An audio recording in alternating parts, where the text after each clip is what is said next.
सबसे डिफिकल्ट, जिसमें गर्दन टूटने का है डर, लेकिन ब्लैक बेल्ट पहलवान नहीं डरता।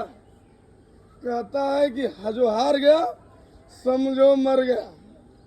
तो जीते जी मरने से अच्छा है कि कम देख के करके किया जाए। देखिए गर्दन पे जाएगा तो वैसे ही काम तमाम हो जाएगा। और हमारा अभी देखिए पहलवान, एक वीरप्पन पहलवान, एक विशाल पासवान पहलवान, दोनों ही देखते हैं। इठिए, भगवान ने दिया है वीरप्पन वाली मोच, तो उसको इठिए। चलिए, गोविंद राव जी हैं हमारे, बहुत सपोर्टर हैं भूर अखाड़ा के। और देखिए नहीं बैलेंस नहीं बन पा रहा है क्या? अच्छा बताओ बताओ बताओ, आके बताओ, आके बताओ कैसे क्या करना है। चलिए चलिए ब्लैक बेल्ट पाओ, बताइए कैसे तरीका।